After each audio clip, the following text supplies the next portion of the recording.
What's up? It's Joe Crest here, aka Ted Wheeler on Stranger Things. And look, I also wanted to say thanks so much for watching the show.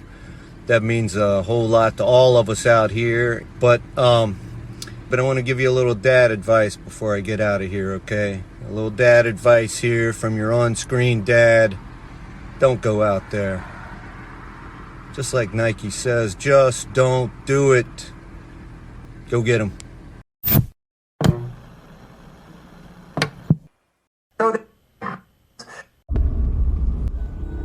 They've conquered the big screen. Now, get ready for the spin-off sure to send chills down your spine. It's Nico, Brian, Mike, and Dustin in Don't Go Out There, the series. Welcome back, everybody, to DGOT, the series. We really appreciate y'all listening. We hope y'all have been enjoying these series reviews. I know we have. It's been a lot of fun. Just want to give a quick shout out to our website, don'tgooutthere.com. Everything about our podcast is on the website. All of our episodes and interviews, if you want to check those out. We've done some incredible interviews in the past. Go check them out there in a specific tab by themselves so you don't have to scroll through hundreds of episodes on Apple or Spotify, etc. We also have our store if you want to grab a shirt, a mouse pad, a hat, all that good stuff. We'd love to see your pictures, rep your favorite podcast. And Shan's Etsy page is also attached if you want to grab a tumbler. All of our social media links are on there as well. Facebook, Twitter, Instagram, YouTube, TikTok. Like us, subscribe us, follow us, all that good stuff. And the last thing I want to shout out on our website is our Patreon. We call it Blood Donors. We have the traditional monthly reoccurring kind. If you want to support us, help us pay the bills, as we say. Or if there's a movie you want us to review, that option is available as well. Just check out our website, don'tgooutthere.com. Also, if you haven't noticed, we've recently joined the Believe Network. So there's some ads on our program now. But if you want ad-free content, go check us out on Blood Donors. The ad-free episodes will be available there. We appreciate your support. We are concluding Stranger Things Season 1 this week. I'm super excited for it. I'll just speak for myself. It's been really fun revisiting this season, reviewing it with the fellas. It's been a great time. Been super nostalgic. It's been fun just revisiting all these characters I've grown to care about over the past almost decade now. Crazy to think this show has been on almost a damn decade and we've only got 5 seasons in the works. I think Stranger Things has hit every kind of roadblock you can get. COVID, writers, strikes, everything imaginable. But season 1, I've really enjoyed it. The finale I thought was great. It reminded me of a great time. I'll just leave it at that. Brian, you want to go next? Give your thoughts on the finale? Yeah, mine's short and sweet. And this may be a hot take, but I like episode 7, the bathtub, probably the best of any episode this season. I think it overtakes 2 for me, and I like it better than the finale of these 2. Just throwing that out there. And I like the finale; it's good. I'm not saying anything about that, but I'm glad we're wrapping it up. And I say this in my closing, but I'm excited to watch season 2 again now. Yeah, I actually really like these 2 episodes a lot, as I typically do with season 1 of Stranger Things. This has just been so fun to kind of go back and revisit these characters from the beginning again. Honestly, I don't disagree with Brian, but I really like the finale here. Like, there is so much going on. There's so many chapters closing, but new ones opening as we get into season 2. I like the way they kind of tie up loose ends, but also leave them a little bit open.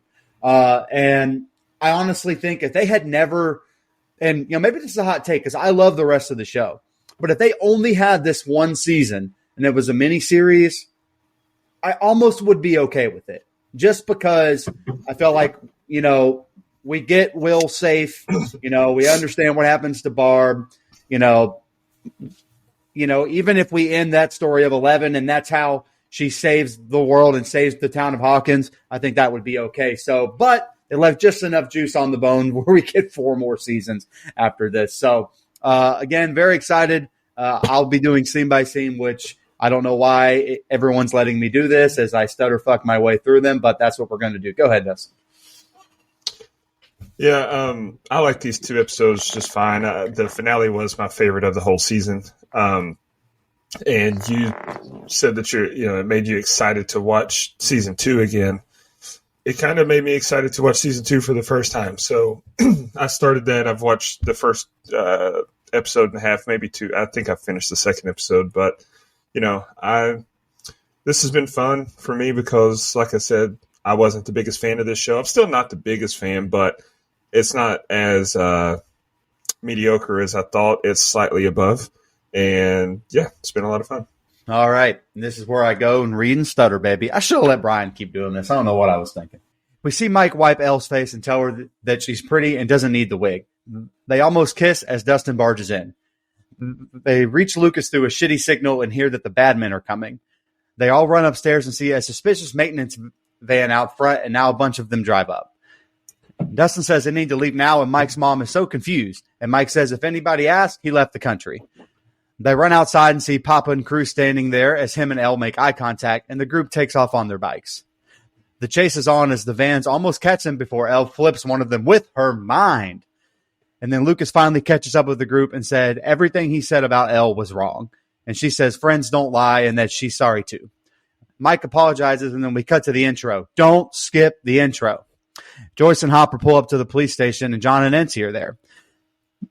They try to get them to take the cuffs off Jonathan, but the other cops show Hopper what's in their trunk. Hopper wants to talk to John, but he says he won't believe them, and Hopper says, try me. We cut to the bad men at Mike's house, and they're snitching to Mike hiding Elle. His mom gets upset, but they tell them that their son Mike is in real danger. We're back to the group here, and they're meeting about weapons as helicopters fly over as they start hiding from the bad men. Yeah, I love that we get another E.T. reference right off the bat here with that whole bike chase. I read where the Duffers said that it wasn't originally in the script and it was just a last-minute addition, and that, yes, it was absolutely another nod to E.T. I mean, honestly, I thought they were going to jump that Hawkins van, too, like in E.T., but, yeah, I mean, the E.T. stuff just makes me happy, period. Not to mention it's great for this open that honestly just kind of throws you right into it, which is a little different than the other 6 episodes that we've gotten so far.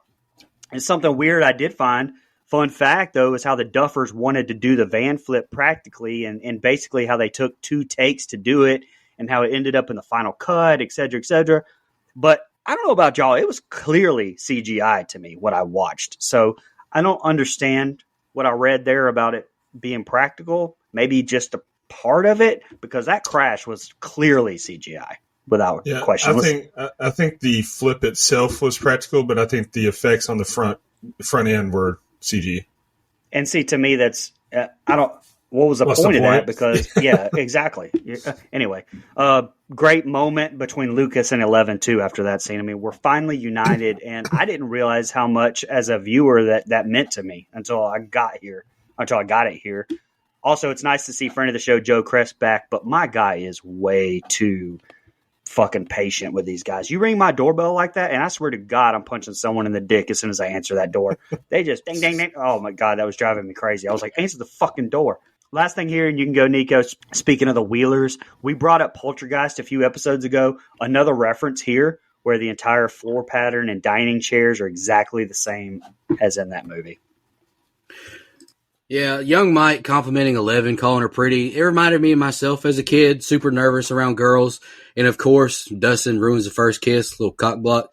Lucas with some impressive cycling while also conveying the message the bad men are coming.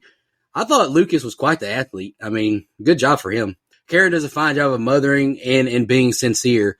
She's clueless to what's happening, just like, let's do his own thing. And I got to make dinner vibes. Like, I love that.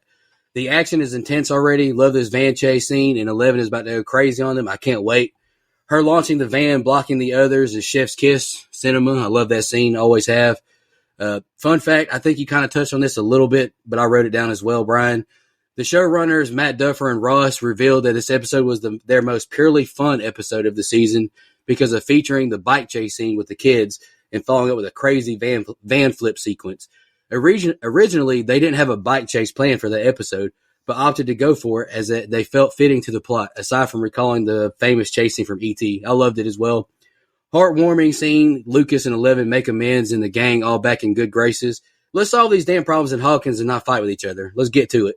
Cara Biono appreciation bullet point, excuse me. Not much analysis except she's gorgeous, and I'm a big fan. I've always been a big fan of hers. Whew. I couldn't imagine what she and Ted are thinking, though. This would be blowing my mind hearing what these people are telling me. I love the camera work circling and focusing in on each kid as they talk about the lab in the woods. Loved it. Fantastic camera work. This is probably my favorite opening set of scenes so far of the season so far. Go ahead, Dustin. Yeah, we open with Mike risen up 11. Atta boy. But then Dustin has to go and be a Peter and Peter. I mean, I would never. Just further proof that I'm the superior Dustin.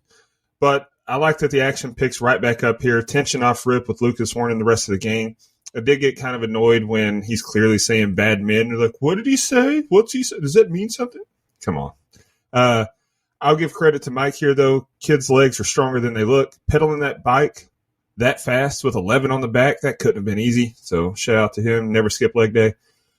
Pretty cool move from 11 to flip the van, but you're not only a runaway, but now you're facing at the very least attempted homicide. It looked great, though. Shout out to everyone involved in the shot. Then we get the opening credits, which, sorry, Mike, confession, I do skip every single time, but it's very solid open to the episode. Yeah, we'll just say, as a fellow Mike that doesn't skip leg day, awesome job there, Mike. I agree. You got another person on the back, which back then, if I'd have had someone on the back, they would have weighed a lot more than 11. So anyway, I was also chunky. That bike would have been not doing great, okay? The bike would have been in trouble. The frame would have been bent, sir, but we would have made it. Anyway, we're back at the police station where John and Nancy are showing Hopper and Joyce the picture they have and then, explaining their theories to them. And then John is in and he's apologizing to Joyce, but she said that's not good enough, implying to him that she could have lost yet another son. They hug it out and she says, John, you're not alone in this world. We cut back to this bully fucker and his mom barging into the police station to complain, and the bully fucker is telling Hopper about what Elle looks like and that her head is shaved. Says that she doesn't even look like a girl. He says that she can do things to make you fly and piss yourself. That she always hangs out with those losers as Hopper starts to put things together like an actual good cop, unlike some of the ones we cover on the movie show. Back to Steve and friends, and they're trying to make fun of John, Nancy, and Will, but Steve tells them to shut up. He says they never liked Nancy because she's not miserable like them. Fuck boyfriend tries to stand up for his girl to Steve, but he tells him to get out of his face. Then he makes fun of Steve for losing the fight to John Byers and said he wouldn't recommend it as Steve drives off. Hopper is telling Nancy that Elle was with Mike and asks her where Mike is. John says he doesn't know where he is, but he might know how to reach them. We drive back to the Byers' house and they reach out to the boys via walkie-talkie. They say they know where they are and they know about the girl. They can protect them, but they have to pick up. Mike finally answers and says that he copies. Steve then offers to help clean the movie sign like he should have already done.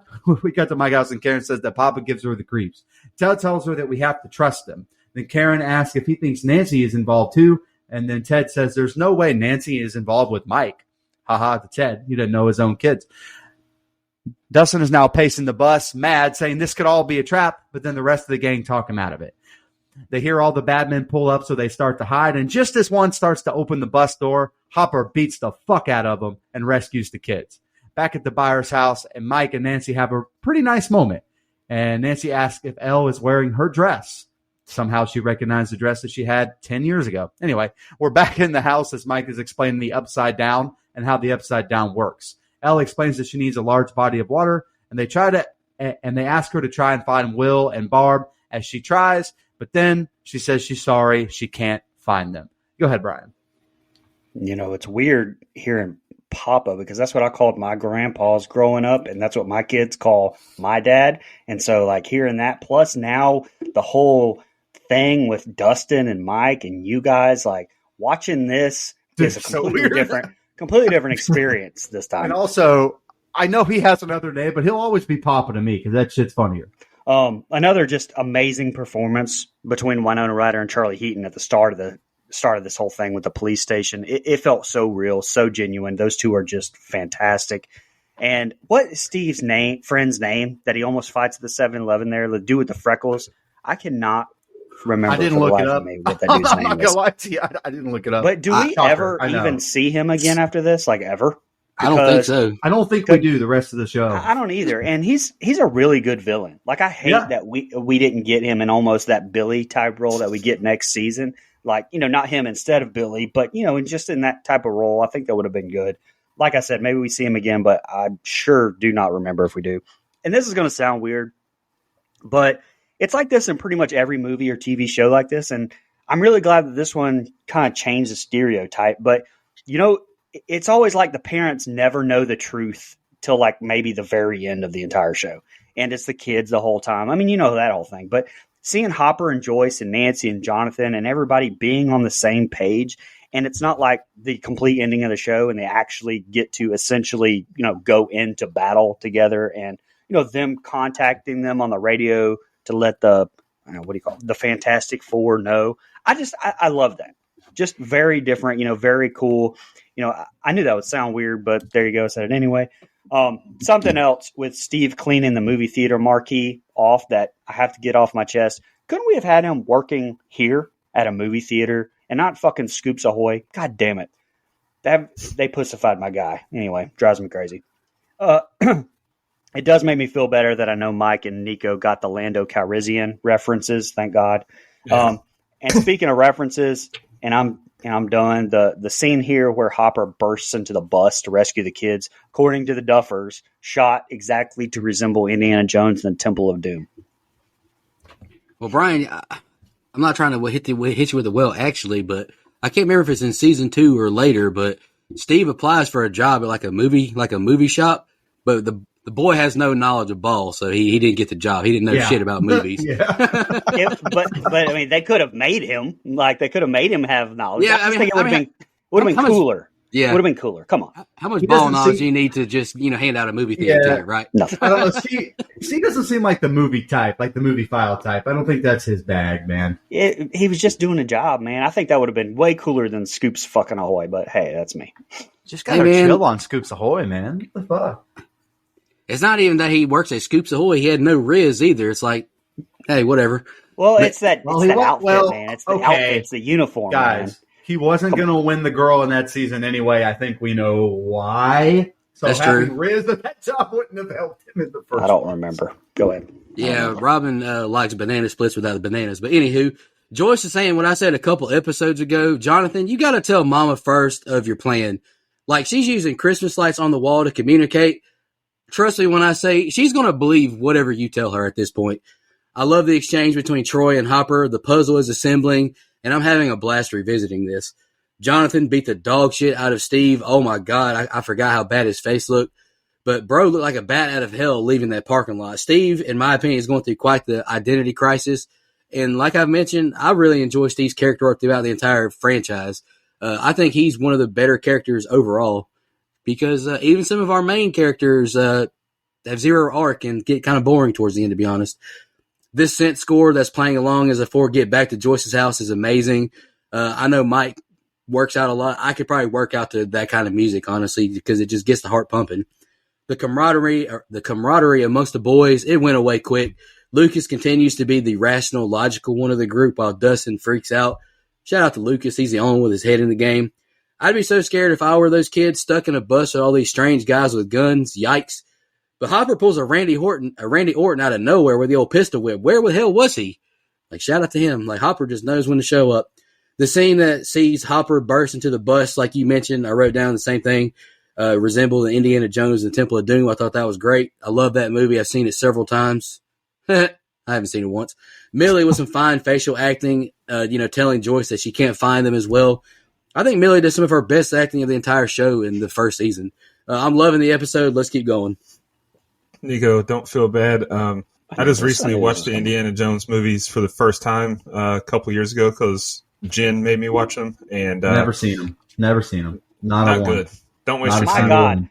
My God, don't fans, listen, I love them. I've seen them. Don't hang up on us right now just because of these people. No, God, listen, honestly, I probably never will watch them. I'm just going to be honest with you. Here's the thing about the Indiana Jones movies. It's like you hear about these movies. They're like, oh, if you didn't grow up with them, you won't love them, and that's exactly how it is. I've never met a single person who watched Indiana Jones as an adult and was like, for the first time, was like, oh, this is great. So. Which is the opposite, because one time me and Dustin got into a legitimate argument fight over him not watching Shawshank Redemption. He swore he was never going to watch it now just because. Then he went and watched it. Now he fucking loves it. I knew he would. Yeah, it's a great movie. He'd love that movie. I knew he would. That movie was just me like being stubborn. you- Like, well, I've gone this long, and I'm not going to watch it now. I've gone It's this like long so- without watching it. I have a friend that wouldn't watch The Godfather 2, and so I made him, and I was like, I shouldn't have waited Well, so long. That movie's You great. did him a favor. Yeah. Anyway, I did. all right. I hate when characters in shows or movies say, "What did you just say?" when they clearly heard what was said. Hopper heard him say the girl had no hair. Come on. Don't say, "What did you say?" No, about her hair. It's just a waste of time. Then Steve, man, is looking rough on the back of that Beamer. Good. And then don't try to redeem yourself, Steve. Too late to be a good guy in this situation. It's funny how getting your face beat in changes your tone a little bit. Tough scene for Jonathan here. Gotta imagine he would have wanted his house and bedroom to be tidier the first time Nancy came over. I felt for him there. He had to be embarrassed. And then, boy, Ted does not know his kids at all. First, he scoffed at the thought of Mike being with a girl, and then he thought thought there could be no way Nancy could be involved. Couldn't have been more wrong.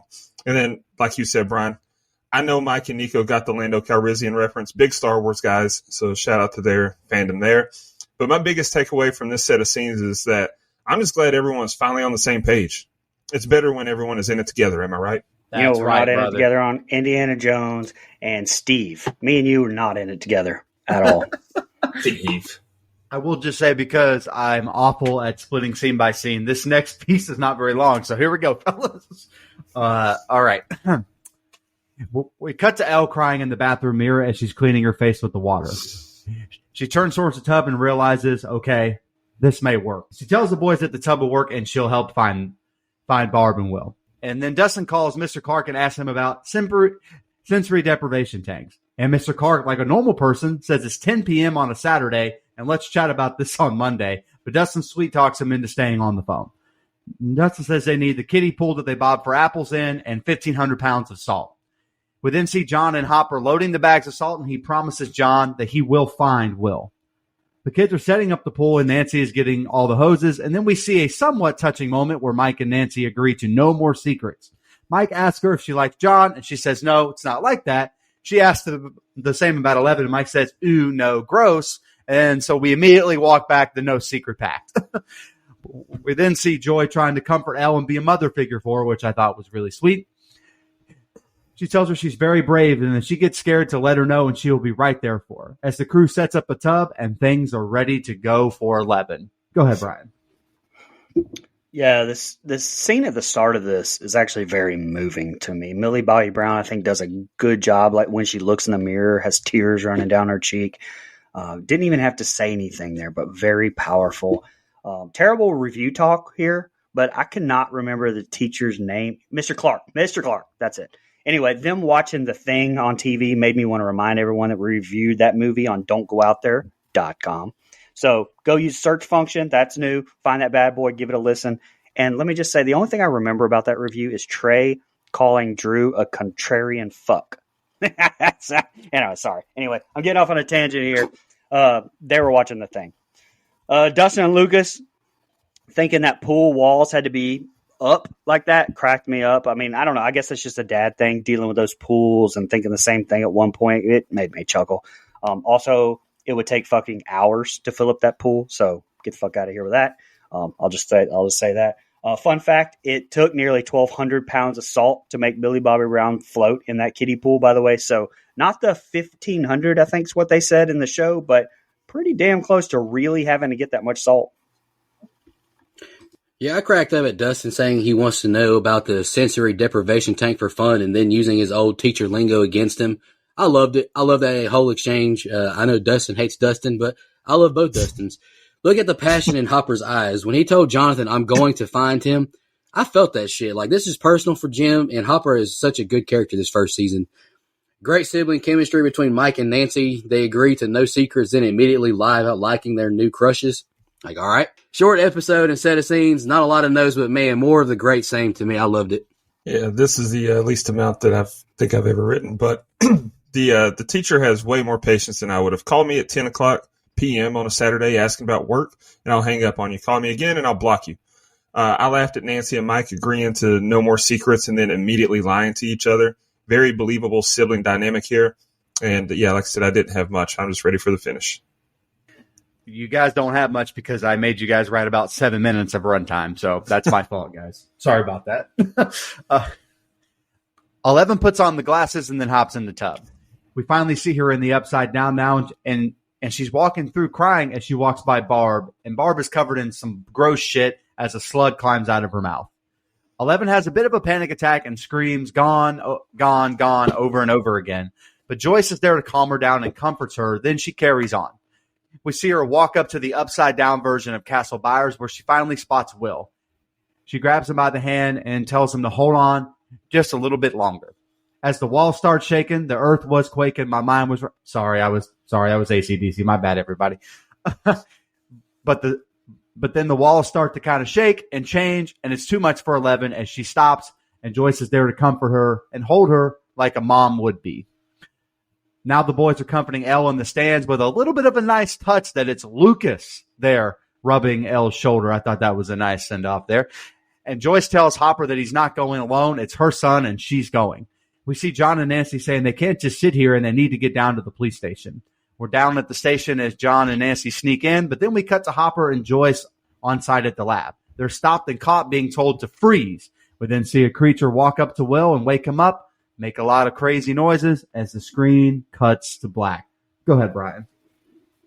Yeah, I mean, what a fucking ending to, by the way, the shortest episode of the entire show right here. This is definitely taken over, like I said at the start, as my favorite episode. And most of it's just to do, I don't know, maybe with the satisfaction of finally everybody being on the same page and together. And also this scene from the trap house and Under the Skin. I mean, whatever, the Upside Down.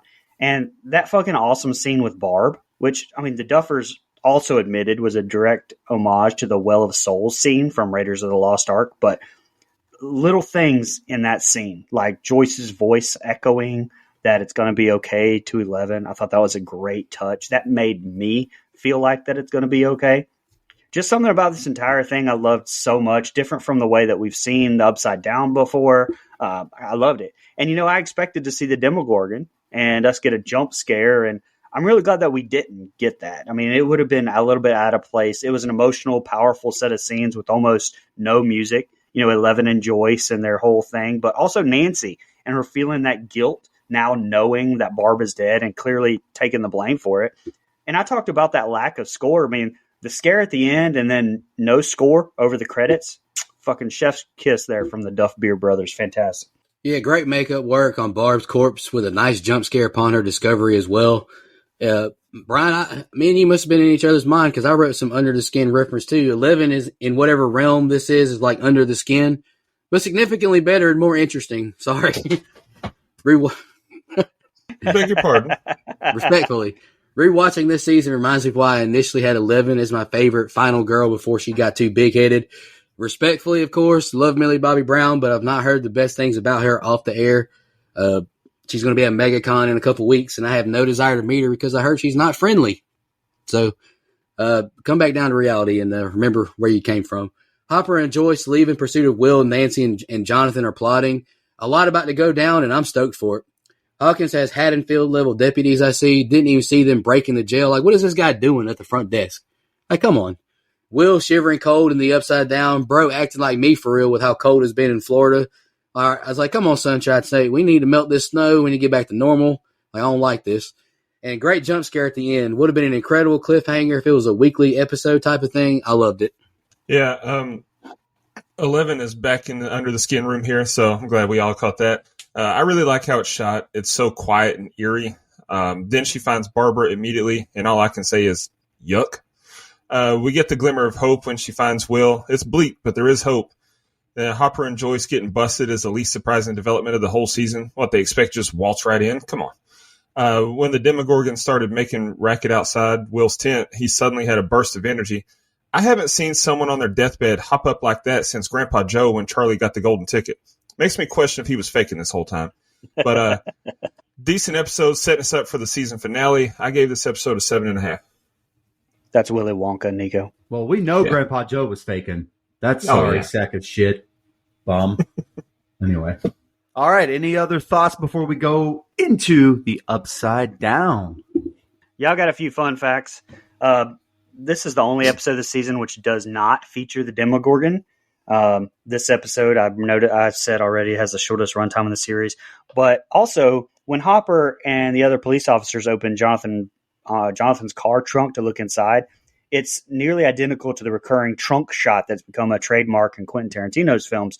But here's my own little twist on that. That's also known as a pretty common shot that everyone learns in film school. And I also brought that up on our Jason Goes to Hell mini review after our first ever interview with director Adam Marcus. Don't go out there.com. All right, fellas. I actually did not know that, so that's a fun fact for sure. Anything else, guys? All right, we're heading into the Upside Down.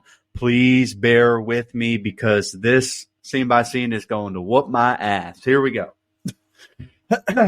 This is a longer episode with a little bit of a very wordy, dialogue-heavy episode until about the last 20 minutes. So here we go. Your face. Yeah. Thank you.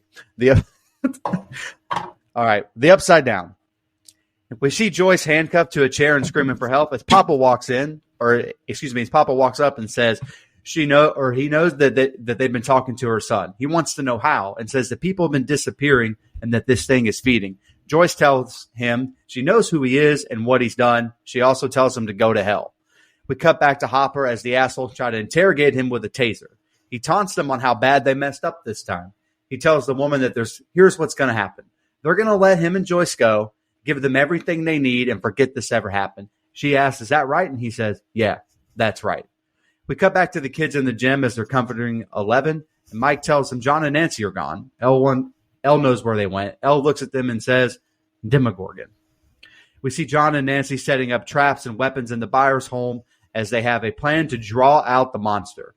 We cut back to the lab where Hopper is talking to Pop and playing it cool.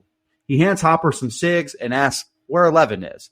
Hopper says, you give me your word that no one will ever find out about this, and he'll give him his little science experiment. We cut to them coming into the room that Joyce is in, and they let her go. But she doesn't understand, and Hopper says they came to a deal. If you want Will back, this place had nothing to do with it. They see the outfits that they have to put on because the atmosphere is toxic, as Joyce says her son is in there. As the door opens up to Hopper and Joyce about to step into the Upside Down. The bad assholes are outside, and the woman says, this is a mistake. What if they find the boy? And Papa says, that's not going to happen. We cut back to Joyce and Hopper entering the Upside Down. Don't skip the intro, Dustin. They're walking through the Upside Down, and Hopper's helping Joyce breathe as we cut to a flashback of Hopper with his daughter as she struggles to breathe after they play. Back to John and Nancy as they discuss their plan once they get the Demogorgon out, and then they count to 3. We're back to the kids as they talk about what to do next, and Dustin says he's going to get some fucking chocolate pudding. Go ahead, Brian. So this episode won an Emmy Award for Outstanding Sound Editing for a series. Probably a lot to do with the Upside Down scenes, but personally, I didn't notice much different than the other previous 7. And that's not a slam. I mean, the sound design all season has been incredible. So may have been one of those awards where they're like, their sound design's amazing. Just fucking pick one of the episodes, like a you can't miss type of thing. So I don't know. And this may be a hot take, but one of the weakest cold opens to me of the season. If I'm being honest, all the stuff in the lab, the interrogations, it was kind of less meh especially compared to the other ones. You know, all necessary, but it's just not as gripping as the previous 7 has been. That's all. And I know that Dustin, you said that it was one of the most non-surprising things that they can't just walk in. But a lot of the shows probably would have, and we would have been like, no fucking way. They can't just walk in right there. So, I mean, I don't know. It's kind of catch-22. Now, once they get into the Upside Down, I love the flashbacks of Hopper's kid and the cuts to inside the Upside Down. I think those are fantastic. And I said it in earlier seasons or earlier episodes, and I'll say it again. David Harbour shines in this season. I mean, more than any of the other seasons he's in. To me, I really forgot how his character was written here, and I'm not saying so much that he sucks the following seasons. No, I'm just saying, like, it's like I said a few episodes ago, the kids become more of the driving force of the show, and Joyce and Hopper and the adults kind of become more of the supporting characters instead of the main ones, like here. And I'll be honest, I mean, I missed this. He's fucking fantastic this season. Yeah. After seeing Hostel, being cuffed or bound to a chair, one of my biggest literal fears in life, Matthew Modine does a fantastic job as Dr. Brenner, but man, he looks like an evil son of a gun. You know, he's actually really good friends with a friend of the show, Philip Granger. Might have to reach out to him, see if he can bounce around, do some things, pull some strings. That'd be a pretty cool interview. Hopper is a snarky son of a bitch. Good calling him leaking the tea to the press. Even though my tinfoil hat wearing ass would believe that the Department of Energy and the press would be in collusion together. That's just me, though. Love the visuals and set design as Hopper and Joyce enter the Upside Down. I think the visuals are fantastic. You can feel the buildup of an epic finale as Dr. Brenner and the rest of them get in the military trucks and head into town. I love it. Last episode of the season, I'm watching the opening credits and jamming to this amazing score. I got to admit, Mike, I have been skipping it. But episode 8, I did not skip it, by God. This flashback scene with Hopper and his family is a gut-wrenching one as he walks with Joyce. Like I previously said, he's such a well-written, layered character, and they've done fantastic this season revealing it all. And Dustin is spitting for real. Chocolate pudding, it goes crazy. You know, it's a Chinese buffet staple. If you know, you know. Funny thing about about chocolate pudding and buffets, one of my friends owned a restaurant here in East Tennessee, and they had a salad bar. And I asked him if I could get a can of He gave me a 5-gallon or a 5-pound can of chocolate pudding,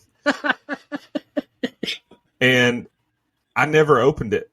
And then when I was moving, he gave me that like 4 or 5 years ago. When I was moving, when I sold my house last month, and I was moving out, I left that can of pudding in the that's the only thing that I left in the cabinets in the kitchen. I know that they opened that cabinet. It's like, what? So anyway, and yeah, I definitely skipped the intro again on this episode, but good for Joyce calling out the creeps malarkey. She definitely had it easier than Hopper, though. Man got quite the shock. Love that he stuck to his guns and didn't back down, though. They threatened to kill him and make it look like a suicide, and he was still making demands. Respect. And it worked. They agreed. Didn't see it working out so smoothly. I mean, I get that they expected them to die in the Upside Down, but still, like, you'd think that they would have just handled it. Touching flashback with Hopper and his daughter, and really good acting by that little girl. Like, very impressed. She had such a small role in this show, but that was really good acting. If Dustin and Lucas go on a pudding quest, at least Mike can finally get that kiss from 11, right? Like, they're alone. Come on, dude. Do it. Solid open. Absolutely. And Brian, really quick, I wanted to comment on something you said about the cold open. That's because the cold open was almost 20 minutes. It's like a really long time to get to the intro, which normally I say don't skip the intro, and you shouldn't, but like I almost would have skipped to the intro for this one because, like, yeah, I mean, we got some stuff happen, but still. Anyway, I agree with you. Not as exciting as the other ones. Here we go. We're back at the Byers with John and Nancy as they wait on their plan to communicate with the Upside Down and whoever is in it and bring them out. And then John and Nancy have a moment just as Steve knocks on the door. Steve is apologizing through the door, saying that he messed up. He checks on Nancy's hand and then kind of barges in on his own to find their traps and how crazy the Byers house looks. He asks what the hell all of this stuff is as John tries to get him out of there. Nancy pulls a gun like it's the Trapped in the Closet music video and points it at Steve. She says you have 5 seconds to get out of here. The lights around them all start to flicker as Steve is so confused. And then the Demogorgon comes out of the wall. Steve wants to know what it is, but then it goes quiet as the group tries to find it. We're back to the Upside Down as Hopper and Joyce try to navigate it. Joyce is screaming out for Will as Hopper finds his daughter's stuffed animal. We see a flashback of him comforting his daughter through her cancer treatment. And we're back at the Byers, and Nancy tells Steve that he needs to leave. He makes a little bit of a run for it, but before he gets in his car, he sees the Christmas lights start flashing inside the house again. The monster is back, and it's fighting or trying to fight John. Steve comes back in and hits it with a bat and then traps it in place as the others two set that motherfucker on fire like it's Kane in 1998. Dustin gets that reference, baby. And Brian, I got a little Brian smirk there. Inferno match sucked, by the way. When we're back in the Upside Down, and we're back in the Upside Down as the duo make it to the Byers house. And we're back in the real world. They're able to communicate with them as Joyce hears John's voice. The group heads outside, and the lights flicker, and John says, I don't think that's the monster. Go ahead, Brian. Can I say Nancy and Jonathan cut the shit out of their hands? Like, holy hell. Look, when you cut yourself on the finger, like slicing cucumbers or something, that shit hurts like hell. And I know cutting your whole hand like that did too. And the cucumber thing just happened to me, so that's why it's weirdly descriptive there. But I needed them not to be so tough here. I know that shit hurt. I took that personally. Sorry. I kind of love how Steve is brought into this whole thing, though. And when the Demogorgon pops down from the ceiling, he's running down the hallway and does like those two little jumps, being like, oh, Jesus, that cracked me up. Like, I love Steve. Some of that great sound design in that room too, with the build up, like the Demogorgon's going to burst in the room, and then Jonathan shuts a lighter and cuts off like the whole sound. Fantastic there, noticeable sound design there.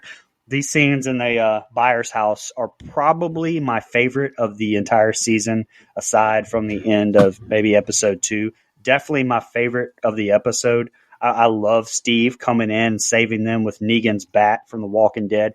And seeing Joyce and Hopper in the house in the same place as the kids, I mean, that was almost chill bump inducing. I really liked that a lot. Never noticed it before, too, but Joyce and Hopper in the Upside Down exploring, definitely a nod to the original Alien there. I know Dustin's seen that about 7 times in the last 2 weeks, so that's good. Looks like that scene when the crew finds the nest. I'm sure he agrees with that. Best group of scenes in the entire episode, in my opinion, at the Byers' house. Yeah, my first thought was some really thought-provoking stuff. Boy, howdy did Steve come over at the wrong time. Stay your ass at home, brother. Again, critiquing the strobing lights. It adds to the scene, I guess, but like I've mentioned so many times in our recent episodes, it's just so unpleasant for me as a viewer. Like, cut this strobing light shit out. I hate it. Hopper shines as a father, but how heartbreaking is this for a parent to see your baby in the hospital with cancer? Couldn't imagine that. This fight scene, in my opinion, would be so much better without the strobing lights. I can't even see what's going on that well. Not terrible, but it's just frustrating. Like, I can't see what the hell's going on with Steve and this Demogorgon. You know how good this is the last thing I got to, Dustin. You know how good this show is to me? I've not once questioned how the hell these lights flicker from the Upside Down, how communication happens, nothing, and I just roll with it because fuck it, we bought and I love it. Go ahead. Yeah, Steve has some nerve showing up at Jonathan's house. Like, his, what? He said, what? When Nancy pulled the gun. That was hilarious to me. But when the Demogorgon showed up, I definitely would make a run for it if I was him. Now's clearly not the time to try and fix things. Hopper seeing his daughter's stuffed animal, that was tough. Just an unnecessary gut punch here. Great tension as Steve is leaving and the lights start flickering. And I love the circling camera shots in the living room with Jonathan and Nancy, really added to it. So that was very well shot. Then Steve kind of redeems himself when he comes back and saves them, but I'm still not a fan of his. But man, setting your own house on fire?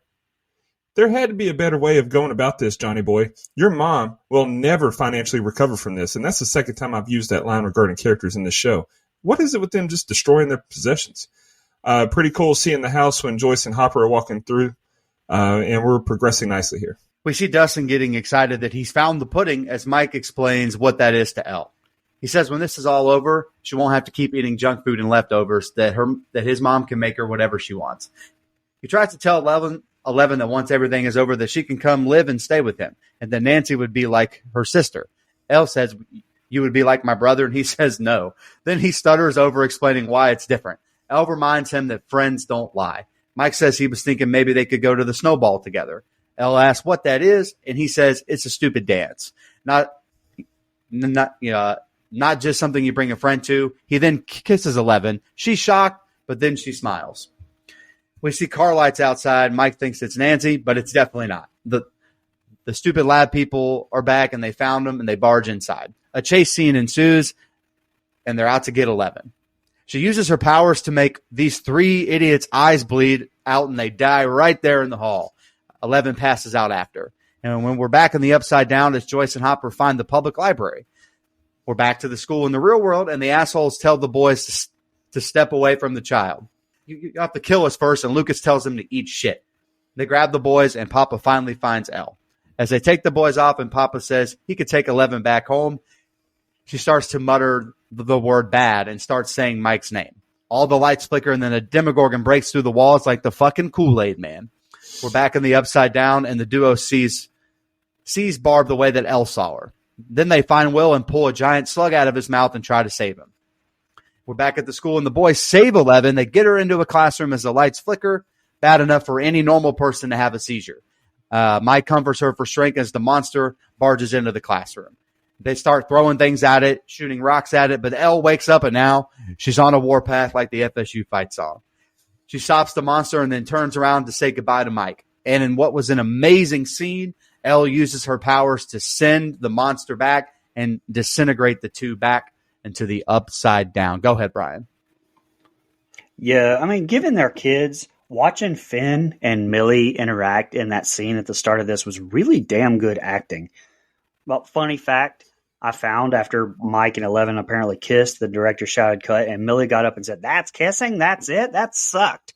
As it was her first ever kiss. God damn, Millie Bobby Brown. That man's a Ghostbuster when he grows up. Put some respect on Finn's name. Holy shit, though, and I don't know what she did to these soldiers. Crushed their brains or whatever. Just, goddamn. Show escalated very quickly there. I thought it was badass, though, how Mike starts saying blood, and we just see all the blood on the ground, and then bam, holy shit, here it comes. I will nitpick here. Dr. Brenner just kind of walks right into the motherfucker, though. Like, I don't really understand all that. Kind of a buzzkill ending to him as well, if that is, in fact, the ending of him. I cannot remember, so don't tell me. But Joyce and Hop finding Will and pulling that basically alien face hugger off of him, I thought that was awesome. I know that's not a great review talk, but I loved it. Can I give a hot take, though? Like, all the stuff at the school, I don't know why I don't like the setting of the school. Like, I don't have an answer for that. I just wish that it was at a house or something, maybe Mike's, since that kind of where the show started. But I don't know. It's the whole school thing. I don't know. I just don't like that. I felt that way about it the first watch through too. I mean, to me, that's about as much as I could remember of this episode was the fight and ending at the school. The whole slingshot thing was a little humorous after all those, cats with the guns couldn't take him down. That has to be a reference to it. I mean, right? I mean, it has to be. I did not read that, but maybe it has to be. I do love how they made it work, though, with 11. And just the visuals with 11, the whole Demogorgon, like Mike said, it was just so well done. The two of them reaching for each other, the whole thing. It made me want to watch season 2 again, like I said, because I only remember the bad parts of that season. And now I'm wondering, like, where the hell she went. I mean, I know he leaves food for her, spoiler alert, in the woods at the very ending. But, like, how did she get out there? Like, I just can't remember. It's cool to revisit. Yeah, lunch ladies, they definitely be hoarding food. If you ever get the time, go listen to Theo Von's interview with the lunch lady. Such a fun episode on deep diving into the life and the routine of a lunch lady. One of his best episodes. Never let them see your next move, huh, Mike? Good shit. Certain to get that first kiss. But kind of heartbreaking to hear that, the girl says it wasn't any good. That's pain. It was probably her fault, though, brother. Just keep on keeping on. 11 just took out a whole unit of these folks. Imagine she had got to eat some of that chocolate pudding. Like a sprained ankle, nothing to play with. Sad as hell, as 11 says bad and calls for Mike. More goddamn flashing lights for the well-timed Demogorgon to arrive. I promise I won't harp on the flashing light anymore, but it's just not pleasant to watch, and I feel like I'm about to have a freaking seizure. Nostalgic scene. I remember how incredible the scene was, the kids and the Demogorgon. The first time I watched it, what chaos. Hilarious, these kids are using a slingshot and rocks to fight it. If that's a nod to the original It, I never saw it. Sorry about that. I've only seen the remake ones. 11 with some top-notch badassery, draining all the life she has left in her to save her 3 new best friends. Loved it. Amazing scene. Excited for the last group of scenes for this season. Yeah, Mike is busted here. We'll be your new family, but I won't be your brother. You ain't slick, bro. That was just painful to watch. Negative Riz. But he just went for the kiss, and she smiled, so I guess it worked out.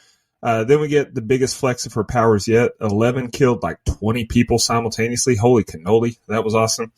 The Demogorgon pulling a Kool-Aid man here was tense. We're setting up for a great finish.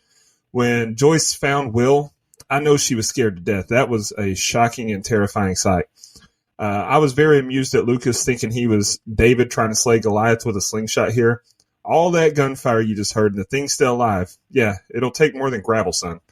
For a brief moment, you think it actually worked until you see 11 pull the ultimate sacrificial move here. Very emotional scene setting us up to go home. All right, the set of scene here is the ending of the season. So here we go. If you hear my dogs bark, I apologize. Nothing I can do about that. The boys are in shock and they're yelling for 11. We cut back to the upside down and they're trying CPR on Will as we see a flashback of the doctors doing the same for Hopper's daughter. Will comes back to life and then Hopper gives up his mask for Will, saving his life. We see the cops and Karen pull up at the school and she finds Mike in the crowd and gives him a hug. We see Will wake up in the hospital, and John and Joyce are there to greet him. And John tells him how much he missed him and that he made him a mixtape. Now everyone in the entire show is in the waiting room as John comes in, and the boys are pumped that Will is alive. They barge in and hug him as Will is coughing. They're telling Will about 11 and all of their adventures that happened while he was gone. We see Nancy leave the room with John looking a little sad about it. Hopper steps outside to have a cig, and then we see him get into a car as a title card pops up that this is 1 month later. We see the kids playing Dungeons and Dragons again, and they're all having fun. And John comes in to pick up Will, and they make fun of Dustin for farting. See, I feel like this would be reversed if it were our group. We all know who would be farting if this were us. I think we know. It's me. I'm me. That's the guy. And then Mike cuts over to see the fort that they made for 11, and then he gets sad. We then see Nancy stop John on his way out and gives him a present. She gives him a kiss on the cheek, and John says, "Merry Christmas." Will actually opens John's gift, which that's such a little kid thing. Man, don't open my gift. That's my gift. Anyway, Will opens John's gift, and it's a new camera. We cut to Nancy and Steve on the couch together. We see the police station Christmas party as Hopper is leaving, and he heads to the woods, and he's putting food and Eggos in a box. Mystery. We're back at the buyer's house as they're about to eat, and Will says he's going to wash his hands, but he's actually having some kind of upside-down induced panic attack where he coughs up a slug and the walls turn back into what the upside-down look like. And Will comes back to the table, and Joyce asks if he's okay, and he says he's okay as we cut to the ending credits. Go ahead, Brian. Look, very emotional at the start of this. I mean, it's that typical, like, bring the heroes down so they can have a, redemption moment and fight back. It works so well here. The boys just lost 11, and then we're cutting to Will and Winona Ryder making that scene, Will and Joyce, making that scene just incredibly emotional. And then on top of that, we have this powerful soundtrack, and it cuts to Hopper losing his daughter. Like, it's just this incredible influx of emotion that I just can't describe until Will wakes up. Just, you don't even breathe watching it. I mean, you just hold your breath. I did, at least until he woke up. And I've seen the damn episode. One nitpick is I kind of wish they wouldn't have had Ted Wheeler in the scene with Mrs. Wheeler hugging Mike. I mean, he's just his typical, and just standing there. It took away from it because, like, he's all I could focus on. I was like, this motherfucker. Like, no offense to friend of the show, but yeah. Also, hated how Jonathan said his cut was nothing on his hand to Will. That's not nothing, man. That's a fucking devastating cut. Don't downplay that. Will may have died, but this cut was probably way worse than dying. I mean, awful, awful stuff.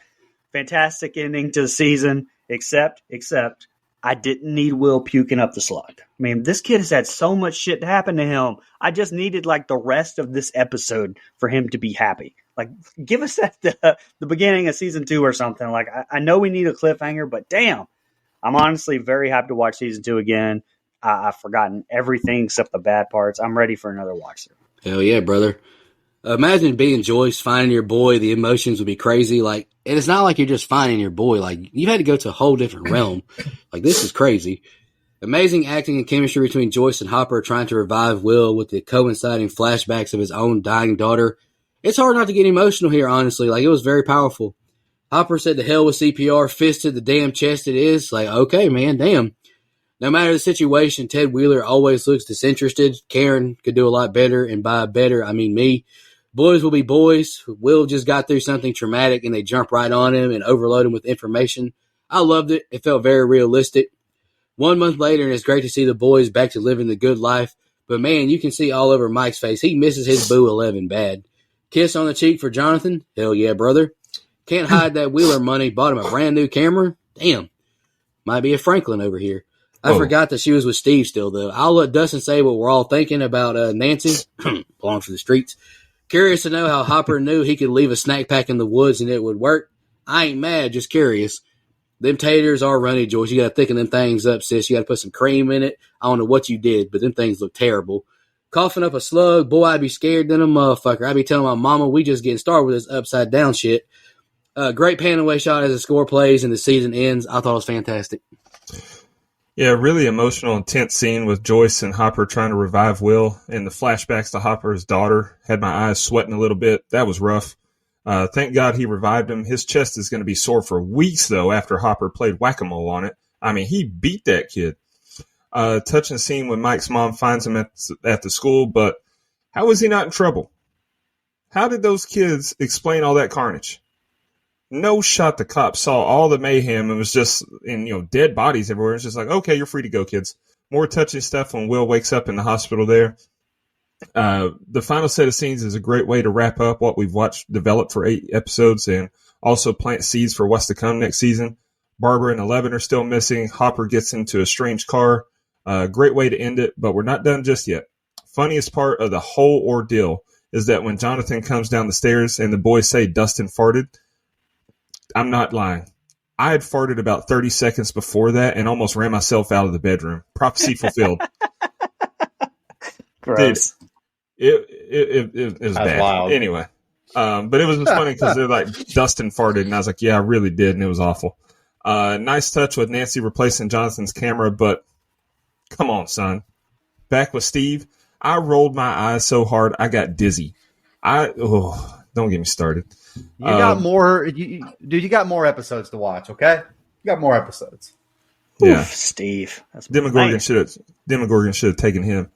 But the best parts of the ending were Hopper leaving the food for 11, and then Will coughing up a fishing lure in the bathroom, and having the upside down flashback. Great seeds planted. Actually had me excited to watch season 2. Like I said, I like this episode probably the most of the whole season. I gave it an 8.5. Absolutely. All right, fellas, my scene by scene duties are done for a little bit.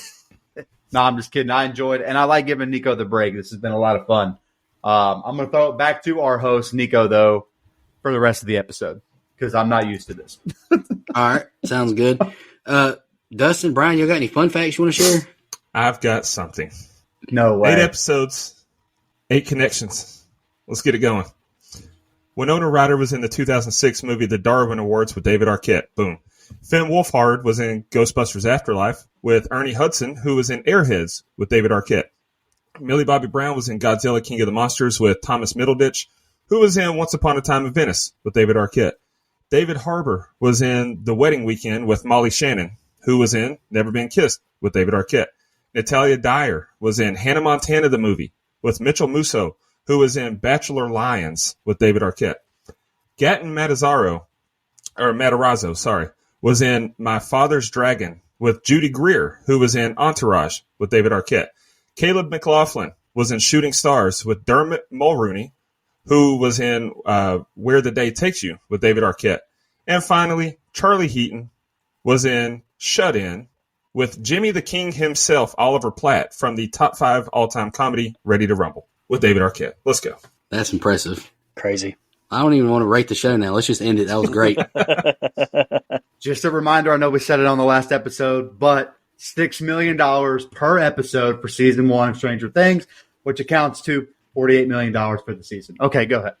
All right.